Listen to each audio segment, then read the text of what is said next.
Olá, meus amores, sejam bem-vindos ao canal Sibeli Dantas. Aqui vocês vão aprender mais sobre autoconhecimento e habilidades. E estamos aqui agora com um resumo de um livro, né? De um audiobook, na verdade, porque eu acredito, assim, que uma das habilidades que nós devemos desenvolver é a criação de hábitos, ou melhor, mini hábitos, né? Que nos colocam em ação, que nos tiram da zona de conforto, mas que não seja difícil de começar, de implementar. Entende? Que a gente não fique dando desculpas. Então, eu acredito muito nos mini hábitos, né? Eles nos colocam na zona de progresso, vamos dizer assim. E um dos mini hábitos que eu gosto muito de ter é aprender todos os dias, né? Então, as pessoas mais bem-sucedidas do mundo, elas leem todos os dias, elas aprendem coisas novas todos os dias.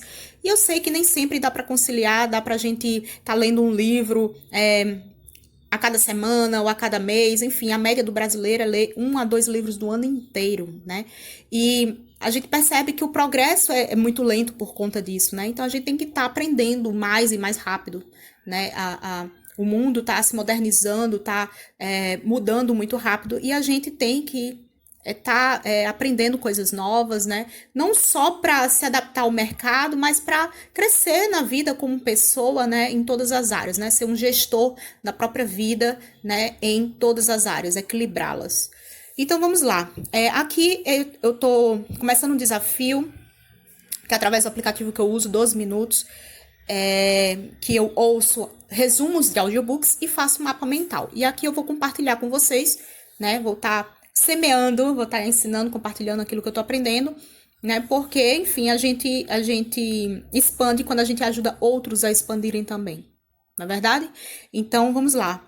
Esse desafio que eu tô criando, ele é de 10 dias, mas eu pretendo criar novos desafios. Eu comecei com um pequeno, que é para não ter como não cumprir, né? É uma boa tática da gente criar pequenos hábitos, pequenas metas, pequenos desafios, e assim que a gente vai concluindo, a gente vai se sentindo mais, vamos dizer assim, à vontade e mais capaz para criar novos desafios. O desafio que eu criei agora é Rotina Vencedora em 10 dias. Então, são 10 livros, todos os dias um livro, que eu vou estar fazendo resumo. Eu busquei fazer dessa forma para ficar mais fácil para mim. Então, eu fiz o resumo em mapa mental, né, e gravando com o áudio.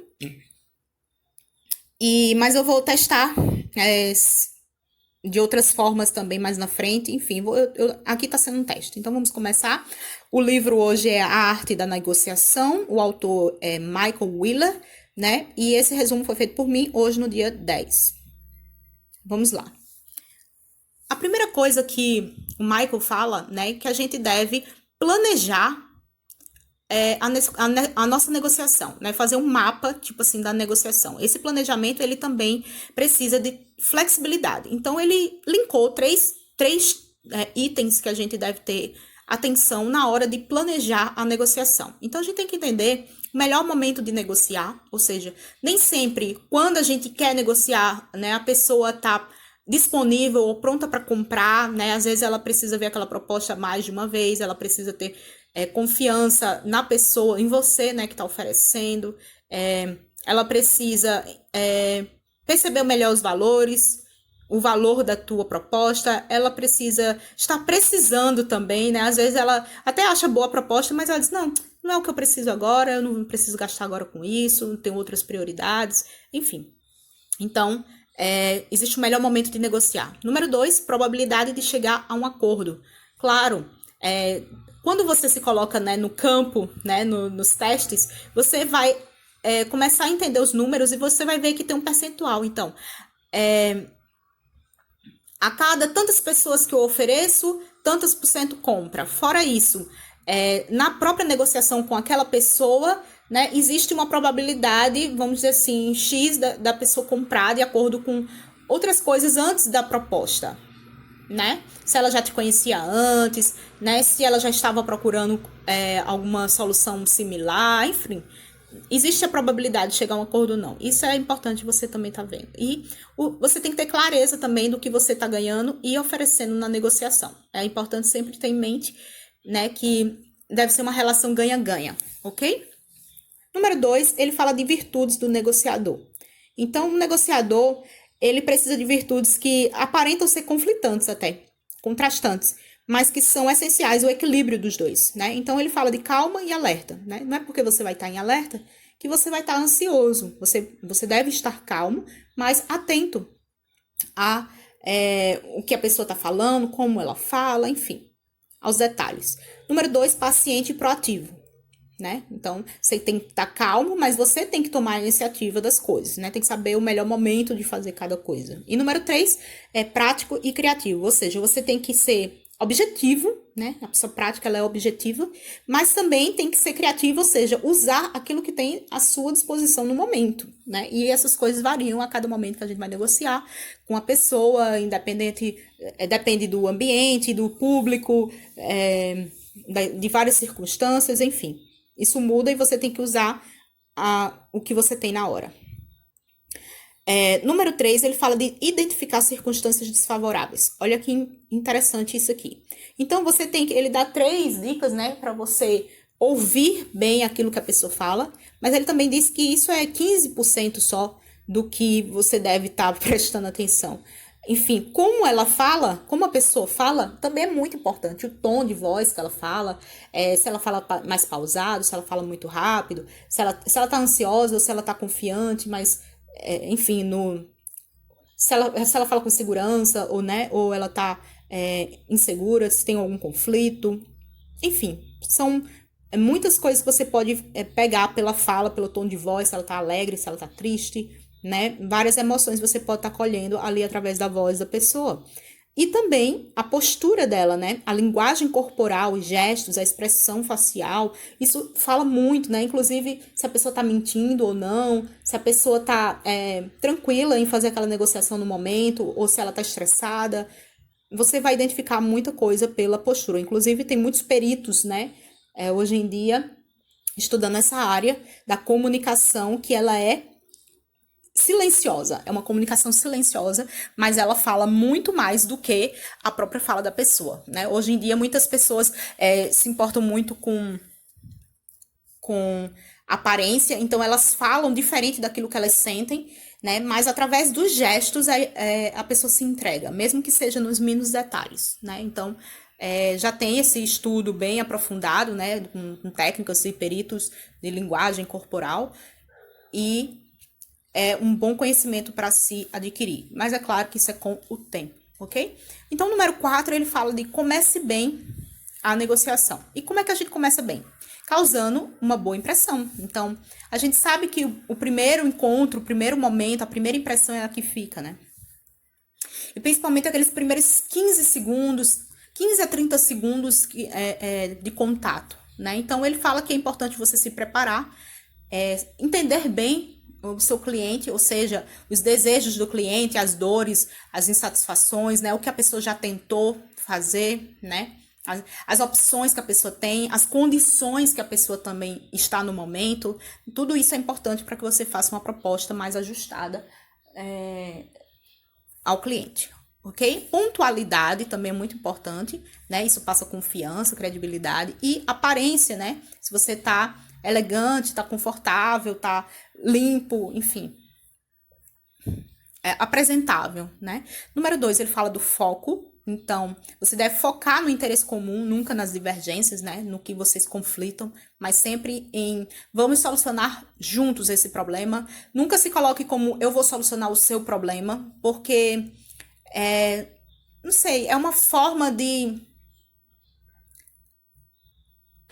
salvador, né? A não ser que o cliente já esteja nessa condição de querer ser salvo por alguém. Mas eu acredito que uma boa negociação, os dois chegam a um bom senso, a algo em comum, né? Algo que é bom para ambos. É sempre uma situação de ganha-ganha, é sempre uma troca, nunca um salvando o outro. Eu acredito muito mais nesse equilíbrio das relações, né? Das trocas, da negociação, ok? Mas vai de cliente para cliente e negociador, né? Enfim. E número 3, pense rápido, improvise quando necessário. Então, por mais que você se planeje, você tem que ter em mente que não vai sair de acordo com o seu planejamento. É só para você, vamos dizer assim, se tranquilizar de que você se preparou para aquilo dali, né? Mas você tem que estar aberto para trabalhar com o que vem para você. E esse é o momento de usar a criatividade para negociar, que é o 5º passo. Então, vamos lá. Como é, Sibeli, que eu me torno mais criativa? Então, a dica é que você lide com pessoas diferentes, ambientes diferentes e circunstâncias diferentes. Se você é uma pessoa que se expõe a coisas novas todos os dias, então você vai adquirindo naturalmente essa criatividade, porque você vai pegando algo que você aprende numa área da vida e você vai utilizando em outra, você vai misturando, né, as coisas, você vai entendendo que, em determinado momento eu tive um problema parecido e eu solucionei da seguinte forma. E aí você vê se aquilo é adequado e se você pode usar uma coisa, né, que aparentemente as pessoas da sua área diriam, não, como é que você vai solucionar esse problema desse jeito? Mas você já passou por uma experiência semelhante em outra área, mas que o problema era muito parecido, né? E aí você já encontrou uma solução. Enfim, a multidisciplinaridade, né? Quando você tem a oportunidade de trabalhar com equipes de pessoas diferentes, especialistas diferentes, né? Eu, por exemplo, eu gosto de aprender o mesmo assunto com várias pessoas diferentes, né? É o que eu tô fazendo mais ou menos aqui. Vamos dizer, eu escolho um tema, né? Sei lá, rotina, hábitos, gestão pessoal, né? Como você administrar melhor as suas coisas, o seu tempo, as suas tarefas, como você ser mais produtivo, enfim. Então, eu vou ouvir vários especialistas falando sobre o tema. E cada um vai me entregar códigos diferentes de acordo com a sua experiência. E eu vou agregar, vou só estar agregando a ideia de várias pessoas a um determinado tema. Então, vai ser bem mais rico eu aprender com várias pessoas sobre um único tema do que eu aprender, vamos dizer assim, com uma única pessoa, escolher, eu vou aprender, essa é a pessoa, né? Então eu vou aprender tudo com aquela pessoa. Mas vai ser uma visão um pouco limitada sobre aquele tema, né? Porque você vai ver, uma pessoa que você admira muito, beleza. Mas e outras pessoas que... E se a pessoa que você admira muito tem uma condição de vida muito diferente da sua e que muita coisa não dê para adaptar? Mas se você vê a experiência de outras pessoas que chegaram mais ou menos no mesmo objetivo e que tinham condições diferentes e que elas conseguiram por formas diferentes, isso já vai ampliar a tua visão e já vai te dar mais criatividade, vai te dar mais ferramentas para trabalhar no mesmo objetivo. Eu espero que você esteja entendendo a minha ideia, né? Eu estou só tentando aqui detalhar, esmiuçar para você compreender como utilizar melhor a criatividade, ok? Número 2, pense além do financeiro. Ou seja, existem ganhos indiretos. Às vezes você cobra um determinado preço, né? E aí é importante você entregar muito valor antes para que a pessoa entenda que o valor que você entrega é muito maior do que o preço que ela cobra. Isso é básico de negociação. Mas às vezes aquele público não está ainda assim preparado para pagar o teu preço, né? E aí você tem que escolher se você vai escolher outro público ou se você vai trabalhar com o que tem e vai ajustar, né? Mas você vai ter ganhos indiretos. Às vezes aquela pessoa que paga um pouco menos para você tem uma carteira que aí te indica para muitas outras pessoas e você vende muito mais. Você ganha muito mais de uma forma indireta, né? Às vezes você vende um produto mais em conta, mas aquela pessoa fica um cliente fiel e ela consome vários produtos menores, né? Por mais tempo. Você tem aquele cliente consumindo por muito mais tempo. Enfim, são outras formas de ganhos indiretos que vão além do financeiro, que na verdade trazem também para o financeiro, né? Mas existem também outros valores além do financeiro que você deve estar repensando numa negociação, tá ok? Então vamos lá, número 3. Aqui ele sugere uma opção, né, de oferecer segurança e menor custo em prol de fidelidade, né? Então você tem aquele cliente por muito mais tempo consumindo com você. Aí é para quem paga mensalidade, né? Vamos dizer assim, uso de aplicativos mesmo que a gente paga mensalidade ou anuidade, enfim. Existem outras formas, né, de você fidelizar o teu cliente. E número 4, na hora de negociar, né? Então, existem basicamente duas formas de você negociar, né? Ou você vai conciliar, ou cada um vai ter 100% do que quer em um determinado tempo. Vamos dizer, duas crianças estão brigando porque querem brincar com o mesmo brinquedo, mas cada um quer brincar de uma forma diferente. Então, um adulto vendo aquilo, né? Ela vai dizer, fulaninho, você vai brincar 15 minutos com a boneca. E depois você vai dar para cicraninho, ou seja, sua prima, sua irmã, sua colega, né, vai brincar também pelo mesmo período de tempo. Então, é mais ou menos o que acontece na política, direita, esquerda, alternância de poder. Cada um faz 100% do que quer no seu tempo, mas em determinado tempo você entrega, né?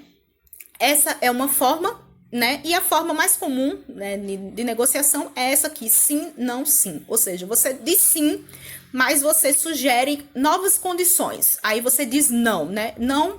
Eu digo sim para a proposta, altero algumas coisas e com um novo acordo eu digo sim, né? Vamos dizer que se fosse em relação a preço, só para ficar muito claro isso. Vamos dizer assim, eu quero vender algo por R$100. E aí o cliente diz, eu só pago 50. Aí eu diz, nem eu, nem você, 75. Então, seria uma terceira opção, né? Seria uma terceira sugestão, uma terceira via que não contempla 100% do que cada um quer, mas contempla a maior parte do que ambos querem. E aí dá para fechar o acordo. Existe um denominador comum ali. Eu espero que vocês tenham entendido, né? Vamos para o número 6, valores inegociáveis. Aí aqui existem aquilo que a gente não abre mão, né? Então tenha claro os seus valores, né? Você precisa ser verdadeiro com eles. Às vezes, por exemplo, uma pessoa tem uma proposta de uma empresa incrível, multinacional, vamos dizer assim, né? Ele é um executivo de alto escalão, mas ele tem um valor que é priorizar família. Ele tem um valor que é priorizar a família e, de repente, aquela empresa começa a colocar ele para viajar nos fins de semana, não ter férias, aumentar a produção, ele chega em casa e ainda tem que trabalhar. Então, isso aí vai acabar com ele. Ele não vai conseguir, por muito tempo, manter uma rotina que fere o principal valor dele, né? Se é uma pessoa que prioriza, vamos dizer assim, liberdade, mesmo que ela trabalhe por conta própria, mas se ela trabalhar com serviço, que ela tenha que lotar a agenda, ela não vai ser livre nunca, né? A pessoa que trabalha com serviço, ela dificilmente vai ser livre, a não ser que ela cobre muito por um serviço, por um pequeno período de tempo. A solução gere muito valor, ela cobre muito bem, por isso que seria mentoria, por exemplo, e ela não vamos dizer assim, não gaste todo o tempo dela. Mas ela tem que ter em mente que serviço sempre vai consumir muito mais tempo dela do que vender produtos, né? Isso aí tem que ter claro para quem quer liberdade, por exemplo. Número 2, avalie as condições e circunstâncias nas entrelinhas. Então, justamente, aquilo que você fala não é 100% daquilo que você diz, né? Às vezes tem muita coisa oculta ali nas entrelinhas e é importante isso estar bem claro para ambos os negociadores. Número 3, pergunte sempre que tiver dúvida o porquê daquilo. Porque quando você pergunta o porquê, você entende a motivação que está por trás daquilo dali. Certo? E número 4, se coloque no lugar do outro. Se fosse você, estaria boa a proposta? Eu sei que quando a gente negocia, a gente tem que atender às necessidades do outro, que não são necessariamente as mesmas necessidades que você tem. Você pode ter necessidades diferentes, desejos diferentes da outra pessoa. Mas é só num sentimento assim de justiça, no intuito de você não levar vantagem em cima do outro, né? Você precisa entender que, aquela proposta tem que ser boa para ambos. Os dois têm que sair ganhando, os dois têm que saírem satisfeitos. Um não pode se sentir lesado, né, por uma proposta que foi muito boa, mas que houve muita manipulação, né, e depois a pessoa não fica satisfeita. Você tem que ter isso em mente e ser ético, ok? Então, resumindo aqui, eu coloquei coisas a mais, coisas já minhas de vivências, que não tinha 100% disso no resumo do livro, mas eu acredito que vem acrescentar. Então, como resumo, eu coloquei: faça o mapa da negociação antes. Conheça o seu cliente, os desejos, as dores, as opções e condições dele. Conheça bem também a sua solução. Antecipe as objeções que o seu cliente iria criar, né? Número 3, saiba onde você quer chegar e o que não abre mão, né? Você tem que ter bem claro isso na sua cabeça na hora de negociar. Identifique circunstâncias desfavoráveis e use a criatividade para contornar a situação. E, por último lugar, se coloque no lugar do seu cliente, seja ético, né? Pense que os dois têm que ganhar, ok? Os dois têm que saírem satisfeitos. Então é isso, espero que vocês tenham gostado, tenham aprendido mais um pouco e até amanhã. Beijo, fiquem com Deus. Tchau, tchau.